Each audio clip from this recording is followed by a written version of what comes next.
elevate. They're stacking up losses, I'm handing them out, yeah, I had to go delegate.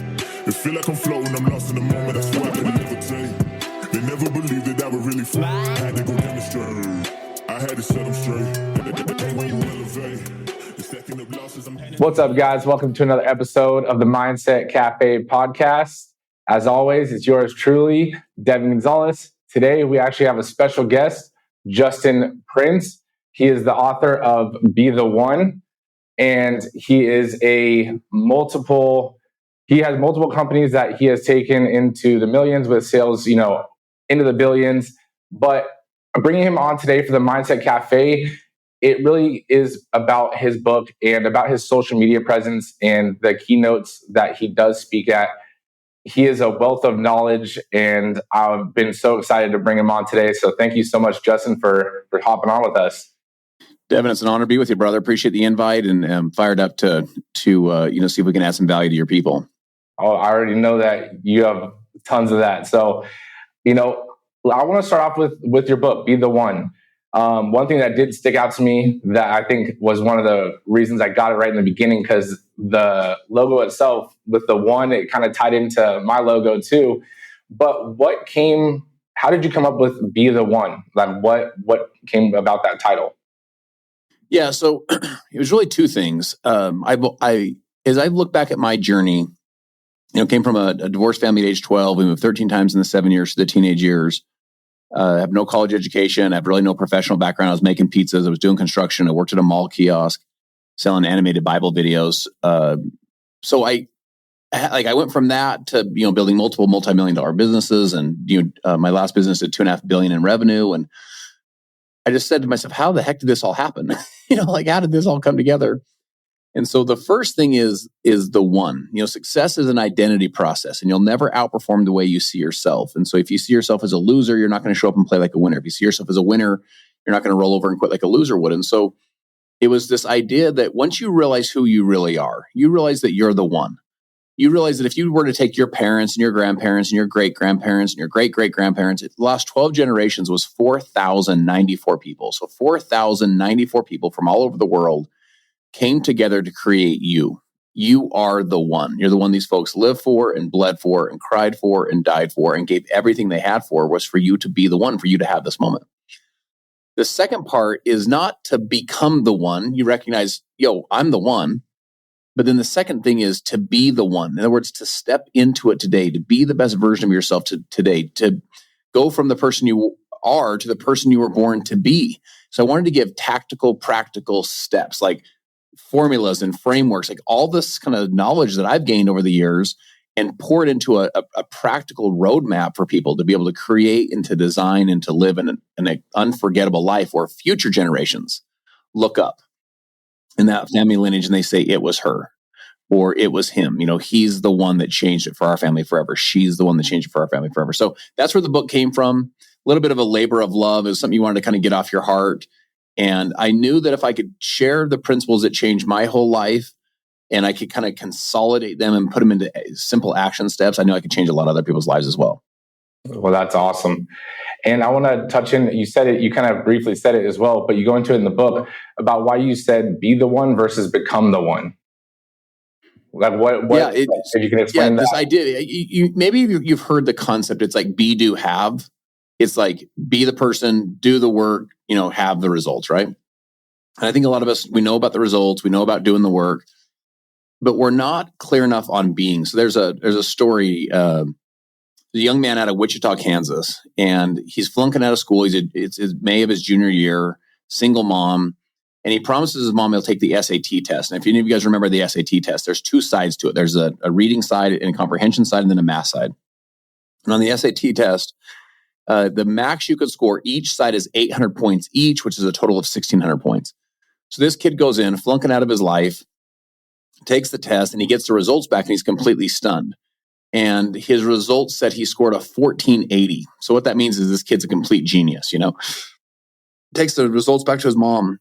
He goes, Mom, check this out. I scored a 1480. His mom looks at the results and she says what all of our moms would have said to us. She goes, baby, did you cheat? He goes, Mom, I did not cheat. I promise I did not cheat. And she goes, man, my son's a genius, So he goes to school, but he realizes if I'm a genius, I might as well go to class. And so when he goes to class, he changes his behavior. He doesn't keep hanging out with the wrong group. When he changes his behavior, goes to class, his teacher said, Franklin, we had it wrong on you. You're a pretty smart kid. So graduates from high school, graduates from junior college, graduates from Wichita State, ends up going to the Ivy Leagues, graduates with honors, and becomes a multi-millionaire in the magazine industry. And you say, man, what a cool story. Here's a guy that's like flunking out of his life, but then realizes he's a 1480, like realizes who he really is, and then changes his whole life. But that's not the end of the story. So what happened was 13 years later, he receives a letter in the mail from Princeton, New Jersey. And they said, we periodically review our test-taking policies and our test-taking procedures. And the year that you took the test, you were one of 13 students that was accidentally sent the wrong test score. You didn't score a 1480. You scored a 740. And what happened was, he said, people have been telling me my whole life that your life changed when you got that 1480 test score. He said, no, my whole life changed when I started acting like a 1480. And the moral for all of us is, your whole life changes when you be the one today. You step into your full greatness today. You start making different decisions. The word decision is an interesting word. It comes from the Latin. A decision means to cut off. And the decision meant to cut, the D meant off. So when they created the word incision, an incision cut in, a decision cut off. So you come up to a moment of your life and you make a decision, for example, to go right. Well, you cut off all possibilities of going left because you made a decision to go right.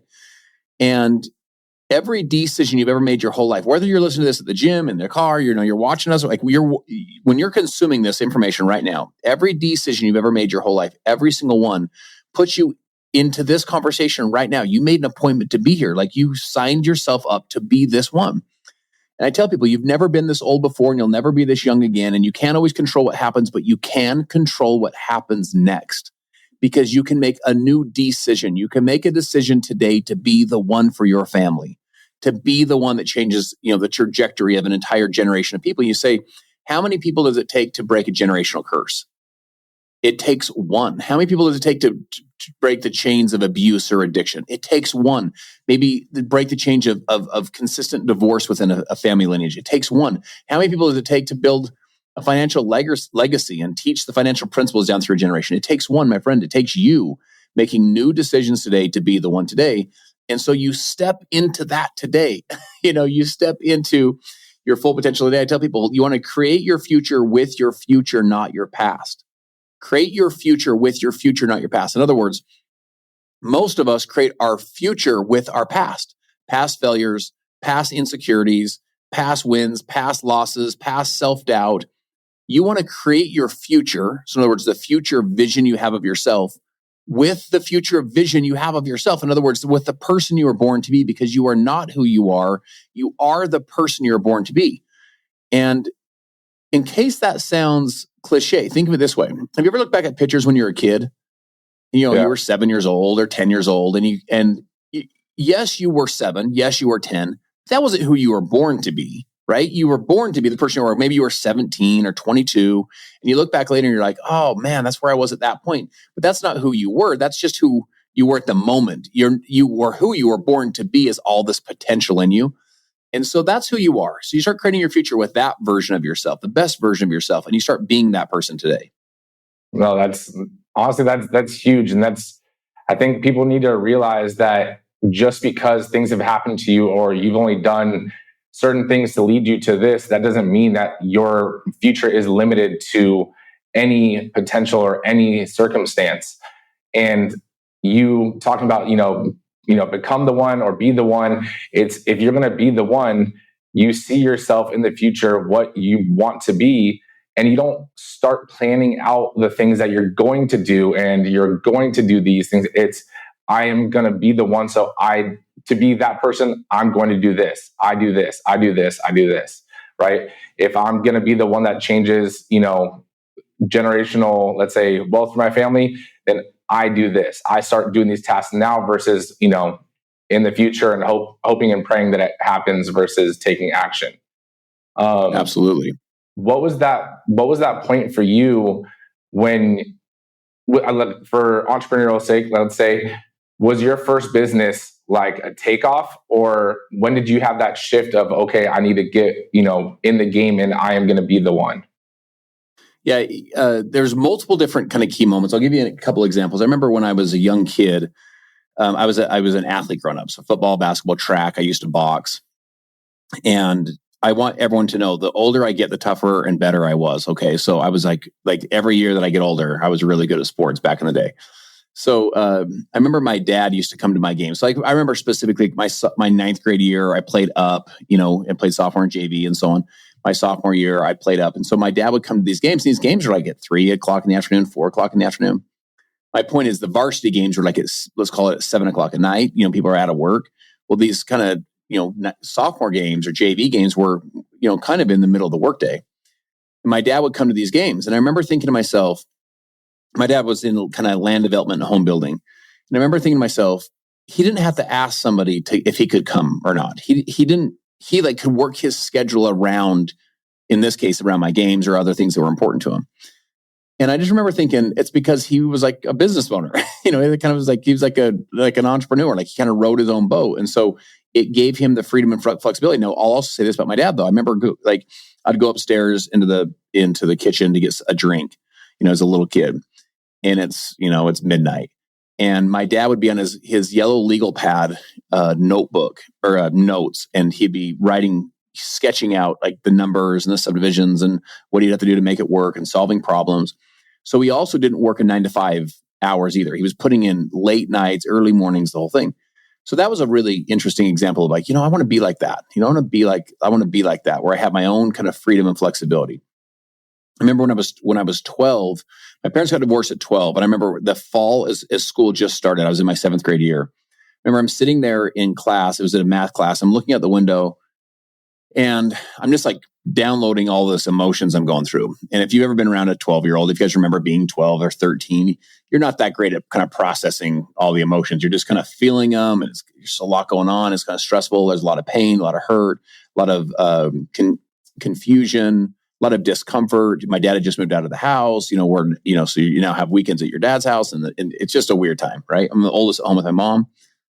And I remember, if you guys can think of you guys remember those cartoons that had like an angel on one shoulder and then like a little devil on the other shoulder, and they would almost like talk to each other. So I had this little devil on my shoulder, and it was like, hey, you can do whatever you want now. Like you can do drugs, you can drink alcohol, you can slough school, you can do whatever you want with girls. You can go have sex with girls. I was just like, whoa, I can go live the life now. And it's like, and for the rest of your life, you can blame it on your parents. You can say, hey, my parents wouldn't have gotten a divorce. I wouldn't be like this. Then I had this little angel on the other shoulder that said to me, it's like, listen, that's all true. You can go do all those things. And it's all true that you can blame your parents, but you have to live in the environment you create. Like you have to, whatever you do, you have to go live in that environment. And remember, so it's kind of like, if you want to do that, that's fine. But at the end of the day, you're the one that has to live that life. Right. And I remember thinking to myself, good advice, on both sides. And I fortunately picked a good little angel, the little angel, the positive one, where I was just like, you know what? I just made this decision. I'm going to take personal responsibility for my life. I'm not going to blame everybody else. And I think for all of us, there's that time in our life where we got to say, you know what? I'm going to take personal responsibility. I teach people you want to rid and raise. You want to rid yourself of all entitlement and then raise your personal accountability, personal responsibility. So you just don't whine, you don't blame, you don't complain, you don't make excuses. Listen, if you're not where you want to be, you just take full ownership. If you're feeling self-doubt, you take full ownership. You just totally start owning your stuff, like at a really, really, really high level. Stephen Covey, by the way, talks about a maturity continuum. He says that the lowest level of it is dependent. So a dependent person, Devin, would be like, it's the paradigm of you. So it'd be like, you didn't come through for me. It basically, I can blame it all on you. You weren't good enough for me. The next level up, and it's a huge step in someone's life, and it's a step that I would encourage all of you listening to really consider, which is independent, which means it's the paradigm of I. It's like, I'm self-reliant. I can make things happen. I can take personal responsibility. Like I can own my own decisions. I can own my own life. Wins, losses, good, bad. I'm going to own it. I'm not going to blame other people. I'm not going to be dependent on someone else. And then the third step in this maturity continuum that Covey teaches is what he calls interdependent. And that's the paradigm of we. So that is, we can make things happen together. We can collaborate. We can get things done. This is a huge step when you're building teams and building businesses, is when you can tap into the collective genius of everybody And so that was another part for me, in my last business. I remember we took over an existing company, a 25-year-old company. It was a failing business, so we had to do a full turnaround. We basically launched a startup within an existing company. So it was like changing the engine of a 737 at 30,000 feet. This was not an easy task, But we basically created a paradigm of interdependence where everyone could put their best ideas on the table, and it was best idea wins. And so there was really no ego attached to it. Your idea may not be the right idea, but even bad ideas can lead to good ideas because ideas lead to ideas. And so those are all these moments in your life where you start coming together saying, I'm going to be the one in my life. One of the first chapters of my book, I talk about 4 words that changed my whole life. Live an intentional life. And my friends, living an intentional life means you cast some vision out, you build new habits and patterns to go hit it, but then you take full responsibility for yourself, full responsibility for your life. Like, you get intentional about your health. You ask yourself right now, how intentional are you about your health? Like, how many calories are you eating a day as an average? How many do you eat per week as an average?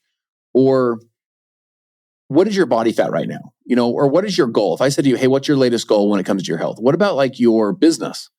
Like, what are your what's called KPIs, key performance indicators?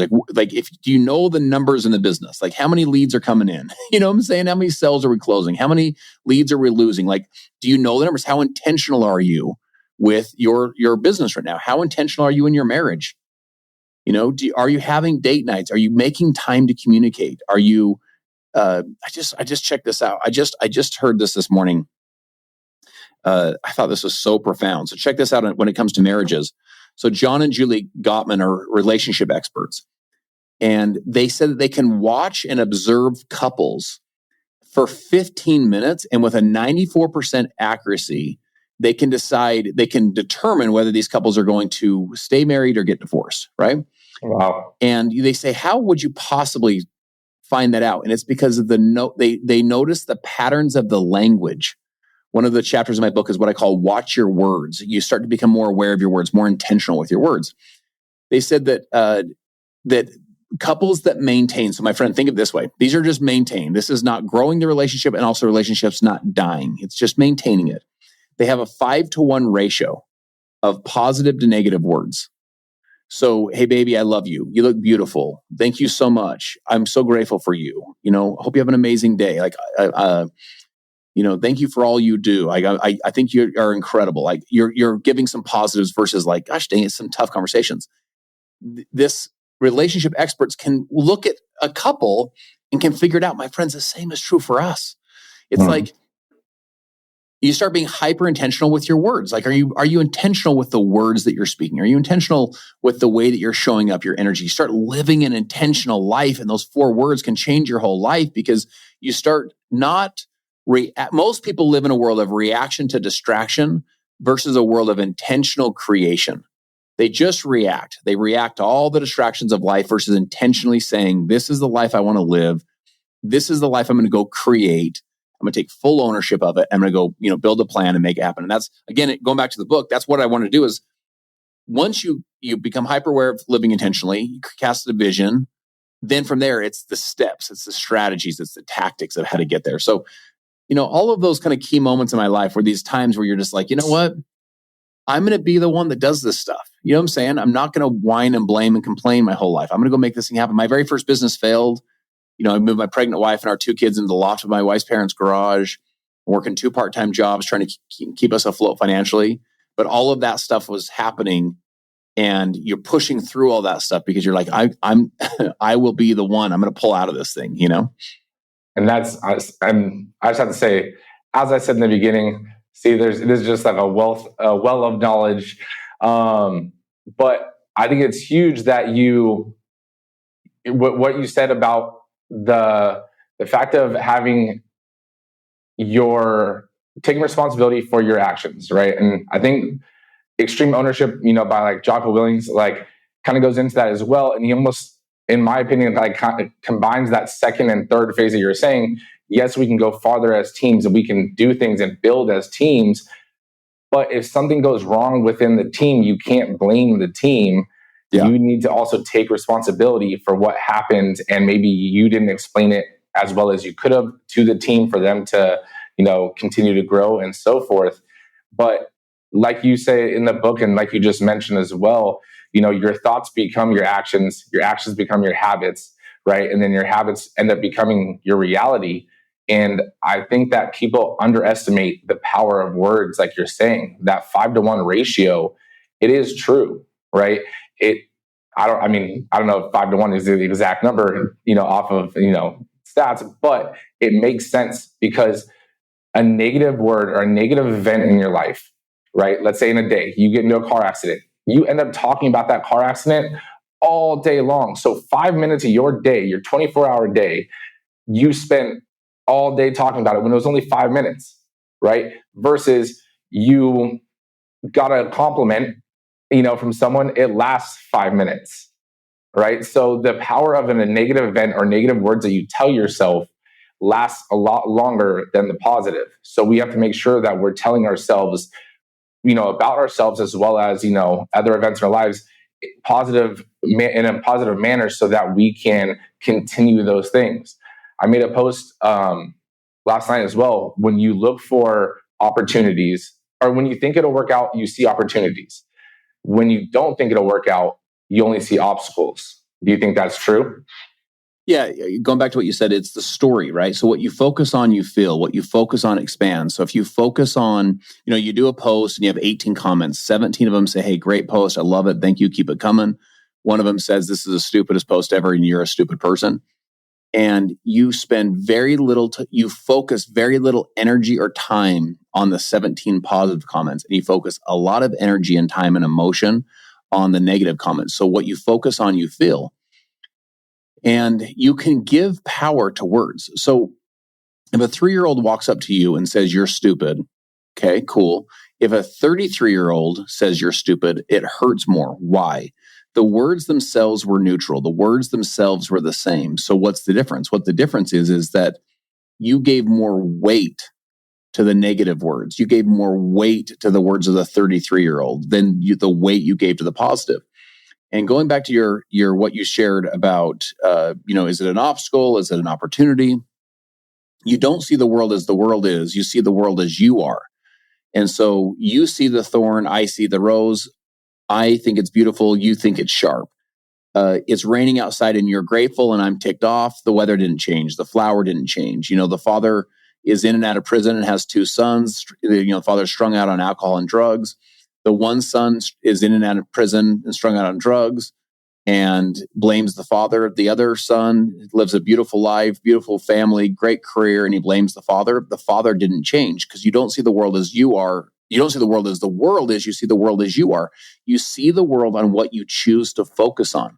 What you focus on, you'll feel. What you focus on, you'll experience. That creates the emotional state for you.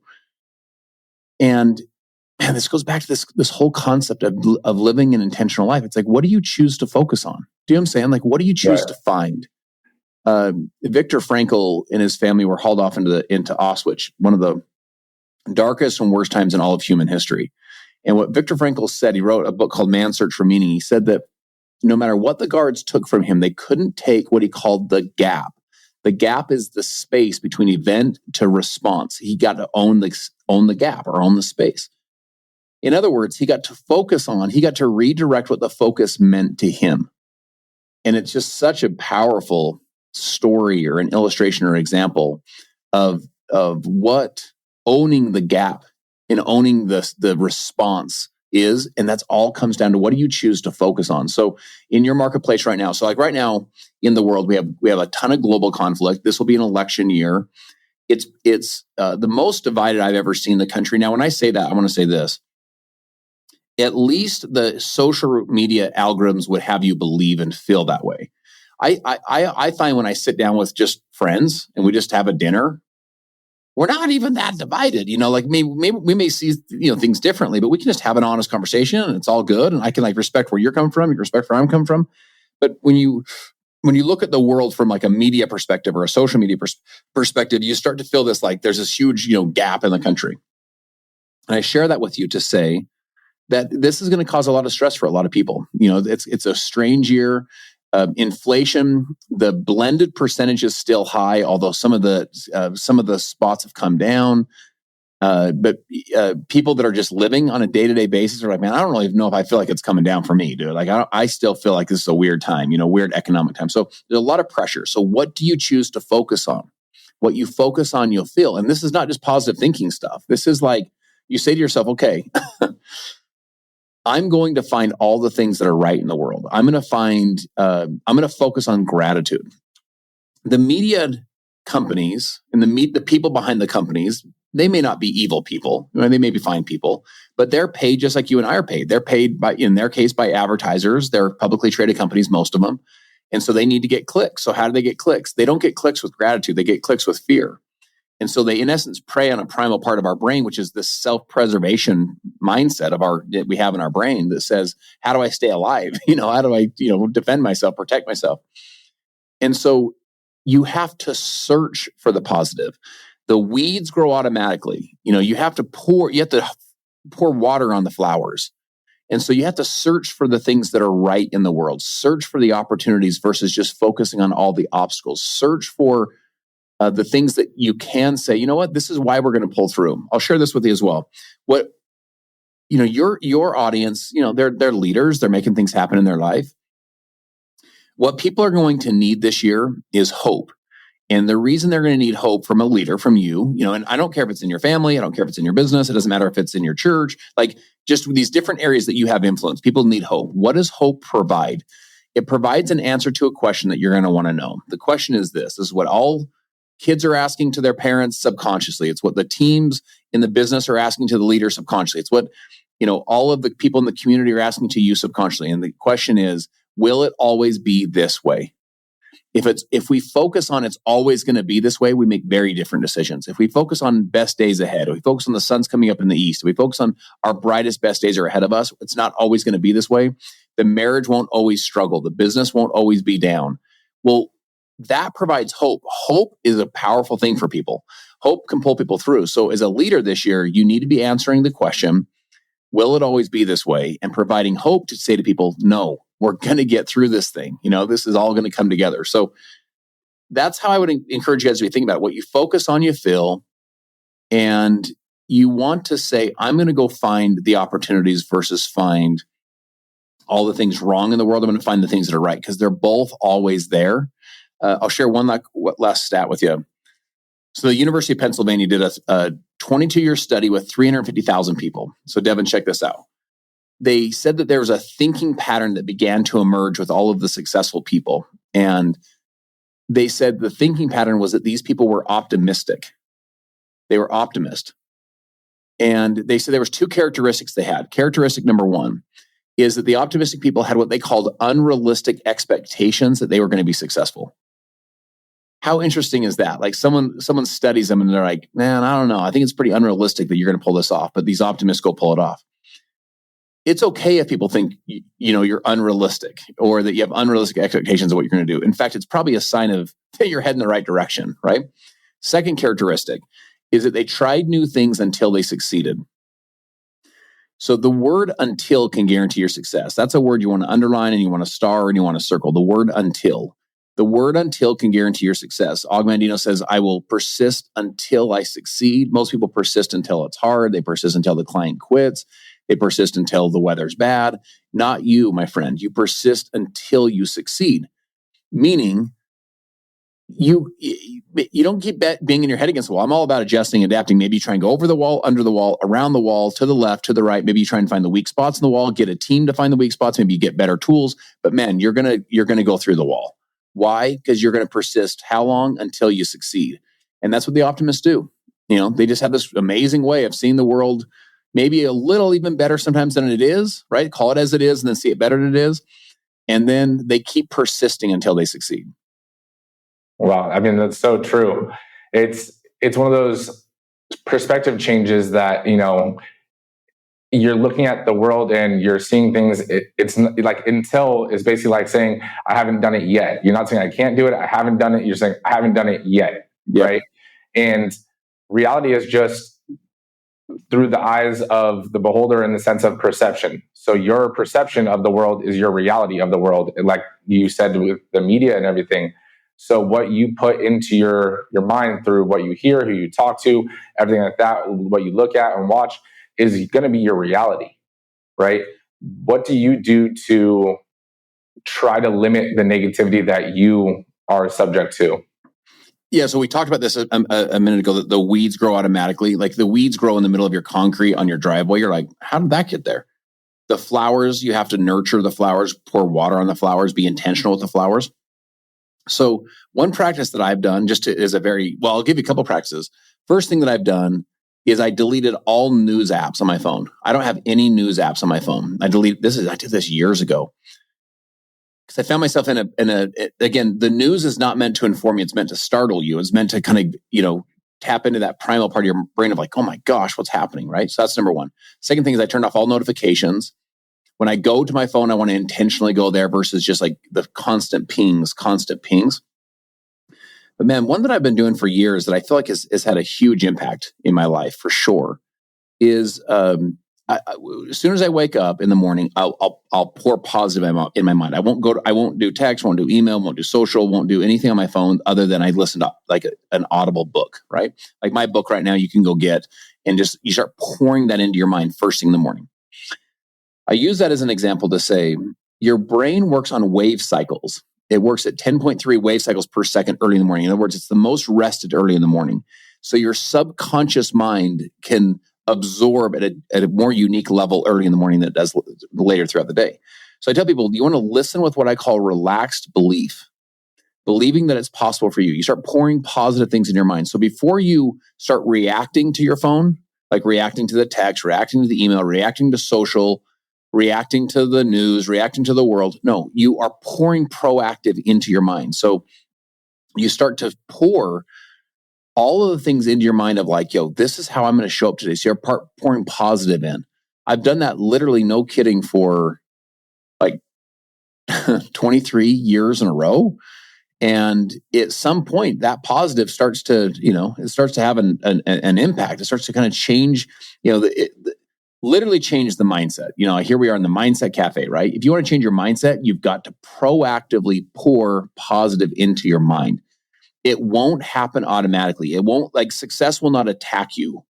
You have to like proactively go chase this stuff. And you want to water those plants, water those roses every single day, because the weeds, the negativity, the doubt, the fear, the discouragement, the self-limiting beliefs, that stuff grows automatically. You have to proactively pour into all of the stuff that's the positive stuff.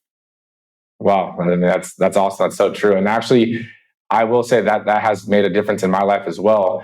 I've done that same thing, probably within the last year. I continue to try to do it is, not only remove the news apps, but also like any social media accounts. If I pull it up and all of a sudden I see something negative or, on that social media account, usually I just unfollow it. I just try to limit my exposure to it. You're going to be exposed to negativity throughout the day, just in passing. It's like, why intentionally go look for that negative as well? Like you're saying, when you want to intentionally do something, you're doing it with a purpose. Otherwise, why do it at all? Right. Yeah, I think curating your feed is freaking a great idea. I also think this, like, listen, you're showing up on a podcast like this because you're a leader. You're someone that creates influence for other people. And as a leader, I tell people, you always want to be one book ahead, one podcast ahead, like a discussion like this. You always want to be one podcast ahead. One like that quote I shared with you about the 5-to-1, the positive, that study. That was from a podcast I listened to this morning. So I always want to be one podcast ahead, one book ahead, one event ahead, one mastermind ahead of your team. So you've always got something to share. But one of the reasons you want to start pouring positive into your mind is because as a leader, sometimes we feel like we give a lot. Do you know what I'm saying? Like we pour into other people, and we're pouring into the marketplace, and we're pouring into encouraging our teams, we're pouring into our family, and we're giving a lot. You got to make sure there's something pouring in. A cup that doesn't have any water in it can't nourish anybody. A well that has no water in it can't pull any water from the well. Like you've got to constantly be pouring positive in versus only extracting and giving it out. And so you can become more of a river versus a reservoir. A reservoir, the water hits it and it stops. You want to be the kind of person that the positivity hits into you and flows through you to everybody else. So you have stuff to give to everyone else. You have positive messages to share with them too. No, exactly. That's awesome. I mean, that's so true. And it, like you said, you as an entrepreneur, as a leader, you're giving so much to others. And so filling your cup up doesn't necessarily mean that someone needs to be giving to you. You know, listening to podcasts or listening to audiobooks or reading, all those things are filling up your cup so you could fill others and you have that ripple effect in others. I know we're on a little bit of a time frame right now. So one question I like to ask at the end, I know this episode has been just filled with knowledge, but hypothetically speaking, let's say today is your last day on earth. Your book is going to go with you. All the social media information you put out there is going to go with you. If you had to leave one message for earth and, you know, for everyone, what would that one message be? Yeah. So for me, it really would be 3 words. I'd say, be the one. I'd want my kids to be the one. I'd want my kids to say, and I'm going to make my life matter. You know, I'm going to make this count. I'd want anyone that is close to me, I'd want to remind them just, yo, you're the one. Go be that person. Go be the one you were born to be. So that would be my message, dude. Those 3 words is just be the one. Go be the best version of yourself. Go grow into that full potential. Go be the one that you're born to be, and go create and live and design an extraordinary life. That's awesome. I appreciate you so much for coming on today. Where can people follow you and, you know, connect with you? Yeah, so the book you can get across all platforms, whether it's Audible or Amazon or wherever you get your favorite books. And then, you know, on social, it's either Justin Prince or I Am Justin Prince across all social. You can go to iamjustinprince.com and follow me there. But man, anything I can do to, you know, I put out a ton of free content that will help you to really, you know, step it up in your life and really to take full responsibility and really go to the next level. And Devin, just admire and respect all the good work you're doing, and you know, just keep going, bro. I love it. Thank you so much for coming on, Justin.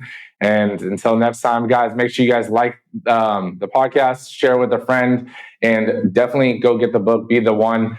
The link will be in the podcast description of this episode.